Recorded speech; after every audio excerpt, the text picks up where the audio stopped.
ಓಂ ಗಂ ಗಣಪತಯೇ ನಮಃ. ಹಾಯ್ ಹಲೋ ನಮಸ್ಕಾರ. Welcome to spiritual vibes YouTube channel. ವೈದಿಕ ಜ್ಯೋತಿಷ್ಯದ ಪ್ರಕಾರ ಫೆಬ್ರವರಿ 17ರಂದು ಎಂದರೆ ನಾಳೆ ವರ್ಷದ ಮೊದಲ ಸೂರ್ಯಗ್ರಹಣದಂದು ರಾಹು, ಬುಧ, ಶುಕ್ರ ಮತ್ತು ಸೂರ್ಯ ಕುಂಭರಾಶಿಯಲ್ಲಿ ಚಂದ್ರನೊಂದಿಗೆ ಸಂಯೋಗ ಹೊಂದಿ ಪಂಚಗ್ರಹಿ ರಾಜಯೋಗವನ್ನು ಸೃಷ್ಟಿಸುತ್ತಾರೆ.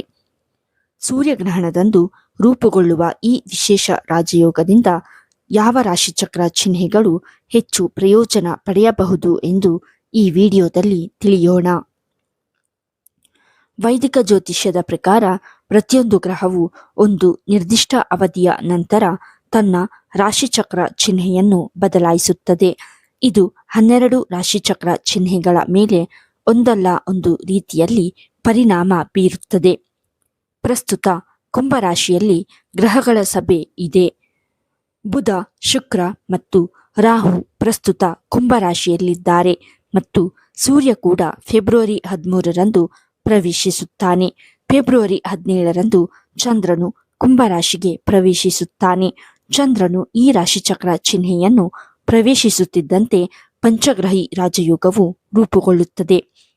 ವರ್ಷದ ಮೊದಲ ಸೂರ್ಯಗ್ರಹಣವು ಈ ದಿನದಂದು ಸಂಭವಿಸಲಿದೆ. ಸೂರ್ಯ ಮತ್ತು ರಾಹುವಿನ ಸಂಯೋಗದಿಂದ ಉಂಟಾಗುವ ಗ್ರಹ ಯೋಗದ ಪ್ರಭಾವವು ತೀವ್ರವಾಗಿರುತ್ತದೆ, ಏಕೆಂದರೆ ಈ ಎರಡು ಗ್ರಹಗಳು ಪ್ರಕೃತಿಯಲ್ಲಿ ವಿರುದ್ಧವಾಗಿವೆ ಎಂದು ಪರಿಗಣಿಸಲಾಗುತ್ತದೆ. ಮತ್ತೊಂದೆಡೆ ಶುಕ್ರ ಮತ್ತು ಬುಧದ ಸಂಯೋಗವು ಲಕ್ಷ್ಮೀನಾರಾಯಣ ಯೋಗವನ್ನು ಸೃಷ್ಟಿಸುತ್ತದೆ. ಇದನ್ನು ಅತ್ಯಂತ ಶುಭವೆಂದು ಪರಿಗಣಿಸಲಾಗುತ್ತದೆ. ಈ ಪಂಚಗ್ರಹಿ ರಾಜಯೋಗವು ಅನುಕೂಲಕರ ಫಲಿತಾಂಶಗಳನ್ನು ತರಬಹುದು, ವಿಶೇಷವಾಗಿ ಮೇಷ, ಕುಂಭ ಮತ್ತು ಧನು ರಾಶಿಯವರಿಗೆ. ಈ ಚಿಹ್ನೆಗಳು ಈ ರಾಶಿಚಕ್ರ ಚಿಹ್ನೆಗಳ ಜೀವನದಲ್ಲಿ ಹೆಚ್ಚಿದ ಸಂತೋಷ ಮತ್ತು ಸಮೃದ್ಧಿಯನ್ನು ಸೂಚಿಸುತ್ತವೆ. ನೀವು ನಿಮ್ಮ ಕುಟುಂಬದೊಂದಿಗೆ ಆಹ್ಲಾದಕರ ಸಮಯವನ್ನು ಕಳೆಯಬಹುದು ಮತ್ತು ಸಕಾರಾತ್ಮಕ ಬದಲಾವಣೆಗಳನ್ನು ಕಾಣಬಹುದು. ದೃಕ್ ಪಂಚಾಂಗದ ಪ್ರಕಾರ ಚಂದ್ರನು ಫೆಬ್ರವರಿ 17ರ ಮಂಗಳವಾರ ಬೆಳಿಗ್ಗೆ 9:05ಕ್ಕೆ ಕುಂಭರಾಶಿಗೆ ಪ್ರವೇಶಿಸುತ್ತಾನೆ. ಇದು ಶುಕ್ರ, ಬುಧ, ರಾಹು ಮತ್ತು ಸೂರ್ಯನೊಂದಿಗೆ ಸೇರಿ ಪಂಚಗ್ರಹಿ ರಾಜಯೋಗವನ್ನು ರೂಪಿಸುತ್ತದೆ. ಈ ಯೋಗವು ಸುಮಾರು 54 ಗಂಟೆಗಳ ಕಾಲ ಮಾತ್ರ ಇರುತ್ತದೆ, ಏಕೆಂದರೆ ಚಂದ್ರನು ಒಂದು ರಾಶಿಯಲ್ಲಿ ಸುಮಾರು 2.5 ದಿನಗಳವರೆಗೆ ಇರುತ್ತಾನೆ. ಆದರೆ ಈ ಯೋಗದ ಪರಿಣಾಮಗಳು ಕೆಲವು ದಿನಗಳವರೆಗೆ ಇರುತ್ತವೆ. ಹೀಗಾಗಿ ಈ ವಿಶೇಷ ಯೋಗದಿಂದ ಅದೃಷ್ಟ ಪಡೆಯುವ ಆ ರಾಶಿಚಕ್ರ ಚಿಹ್ನೆಗಳ ಬಗ್ಗೆ ಇನ್ನಷ್ಟು ತಿಳಿದುಕೊಳ್ಳೋಣ. 1. ಮೇಷರಾಶಿ.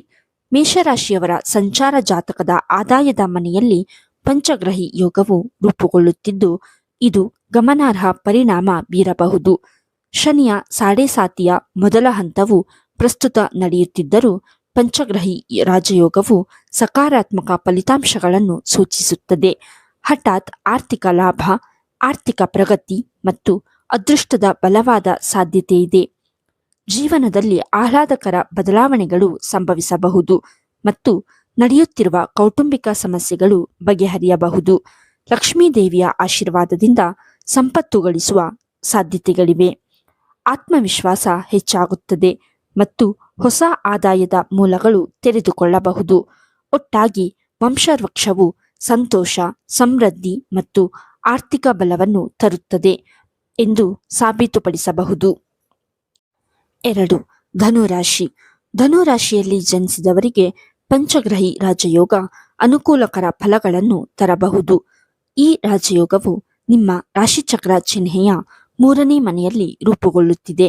ಪರಿಣಾಮವಾಗಿ ಈ ರಾಶಿಯಲ್ಲಿ ಜನಿಸಿದವರು ಅದೃಷ್ಟವನ್ನು ಕಂಡುಕೊಳ್ಳಬಹುದು. ನೀವು ಆಧ್ಯಾತ್ಮಿಕತೆಯ ಕಡೆಗೆ ಒಲವು ತೋರಬಹುದು. ಇದು ವಿವಿಧ ಧಾರ್ಮಿಕ ಸ್ಥಳಗಳಿಗೆ ಭೇಟಿ ನೀಡಬೇಕಾಗಬಹುದು. ನಿಮ್ಮ ವೃತ್ತಿಜೀವನದ ವಿಷಯಕ್ಕೆ ಬಂದರೆ ನಿಮ್ಮ ಕಠಿಣ ಪರಿಶ್ರಮಕ್ಕೆ ಪ್ರತಿಫಲ ಸಿಗಬಹುದು. ನಿಮ್ಮ ಕೆಲಸವು ಬಡ್ತಿ ಮತ್ತು ವೇತನ ಹೆಚ್ಚಳಕ್ಕೆ ಕಾರಣವಾಗಬಹುದು. ನಿಮ್ಮ ಮೇಲಾಧಿಕಾರಿಗಳು ನಿಮ್ಮ ಕೆಲಸವನ್ನು ಹೊಗಳಬಹುದು. ವ್ಯಾಪಾರ ಕ್ಷೇತ್ರದಲ್ಲಿ ನೀವು ಗಮನಾರ್ಹ ಪ್ರಯೋಜನಗಳನ್ನು ಪಡೆಯುವ ಸಾಧ್ಯತೆ ಇದೆ. ನೀವು ಯಶಸ್ವಿ ಉದ್ಯಮಿಯಾಗಿ ಹೊರಹೊಮ್ಮಬಹುದು. ನಿಮ್ಮ ತಂತ್ರವು ಗಣನೀಯ ಲಾಭವನ್ನು ಗಳಿಸುವ ಸಾಧ್ಯತೆ ಇದೆ. ನಿಮ್ಮ ಪ್ರತಿಸ್ಪರ್ಧಿಗಳಿಗೆ ಕಠಿಣ ಹೋರಾಟವನ್ನು ನೀಡುವುದನ್ನು ಸಹ ನೀವು ಕಾಣಬಹುದು.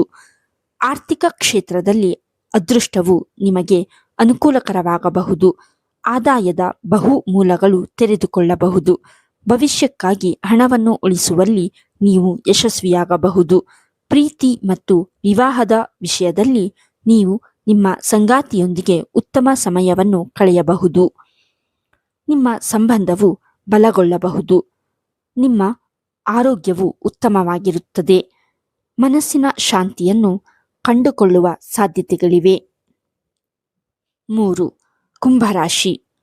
ಕುಂಭರಾಶಿಯವರಿಗೆ ಪಂಚಗ್ರಹಿ ರಾಜಯೋಗವು ತುಂಬ ಪ್ರಯೋಜನಕಾರಿಯಾಗಬಹುದು. ಈ ರಾಶಿಯ ಲಗ್ನ ಮನೆಯಲ್ಲಿ ಪಂಚಗ್ರಹಿ ರಾಜಯೋಗವು ರೂಪುಗೊಳ್ಳಲಿದೆ. ಪರಿಣಾಮವಾಗಿ ಈ ರಾಶಿಯಡಿಯಲ್ಲಿ ಜನಿಸಿದವರಿಗೆ ಅಪಾರ ಯಶಸ್ಸನ್ನು ಸಾಧಿಸಬಹುದು ಮತ್ತು ಹೊಸ ಸ್ನೇಹಿತರನ್ನು ಮಾಡಿಕೊಳ್ಳಬಹುದು.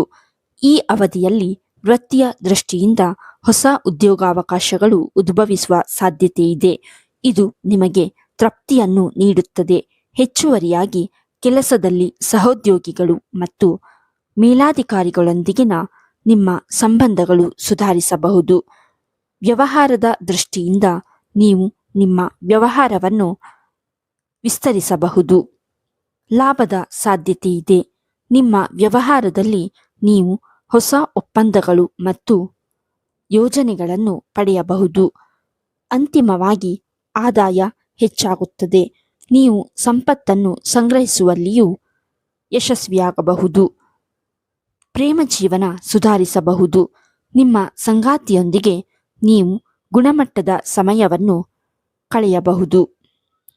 ನಿಮ್ಮ ಆರೋಗ್ಯವು ಉತ್ತಮವಾಗಿರುತ್ತದೆ. ನೀವು ಶಕ್ತಿಯುತವಾಗಿರಬಹುದು. ಈ ವಿಡಿಯೋ ನಿಮಗೆ ಇಷ್ಟವಾಗಿದ್ದಲ್ಲಿ ಲೈಕ್ ಮಾಡಿ, ಶೇರ್ ಮಾಡಿ ಮತ್ತು ಕಮೆಂಟ್ ಮಾಡಿ. ಹಾಗೆಯೇ ಇನ್ನೂ ಹೆಚ್ಚಿನ ವಿಡಿಯೋಗಳಿಗಾಗಿ ನಮ್ಮ ಚಾನಲನ್ನು ಸಬ್ಸ್ಕ್ರೈಬ್ ಮಾಡಿ. ಧನ್ಯವಾದಗಳು.